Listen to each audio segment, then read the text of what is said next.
హరీష్ రావు గారు తెలంగాణ ప్రజలను తప్పుతో పట్టియాలే, ఇరిగేషన్ నాకంటే ఎక్కువ ఎవరికి తెలియదు, ఎవరికి టీఎంసీ లేదో తెలియదు, క్యూసెక్ లేదో తెలియదు, కృష్ణా జలాలు మనకెంత వాటా రావాల్సింది ఉండే, మనకి ఎంత వచ్చింది ఎవరికి తెలియదు కదా, ఏదంటే అది మాట్లాడదాం ఇష్టానుసారంగా, ప్రజల్ని తప్పుదో పట్టించుడే. ఏమైనా ద్రోహి, ఇప్పుడు జలద్రోహి రేవంత్ రెడ్డి గారు, చంద్రబాబు నాయుడు గారు చెప్పింది చేస్తుండు అని చెప్పి ఏదో వేగ్గా ప్రచారం చేసేస్తే అయిపోతుంది. దాంతో ఇంకా మనము మళ్ళా తెలంగాణ సెంటిమెంట్ను రేకెత్తించవచ్చు, మళ్ళీ మనం అధికారంలోకి రావచ్చు అనే భ్రమలా నువ్వు బతుకుతున్నావు హరీష్ రావు గారు.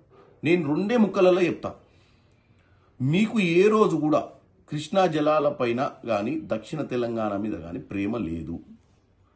కాంగ్రెస్ హయాంలో రాజశేఖర రెడ్డి గారు ఉన్నప్పుడు తీసుకున్నటువంటి ప్రాజెక్టులను దక్షిణ తెలంగాణ కృష్ణా జలాలను కంప్లీట్ చేయాలన్న ఆలోచన లేదు. తెలంగాణ వచ్చిన తర్వాత 812 టీఎంసీలు ఉన్నటువంటి కృష్ణా జలాల మీద కేవలం 299 టీఎంసీలే తెలంగాణ కేటాయిస్తే మరి ఎందుకు మీరు పోరాటం చేయలేదు?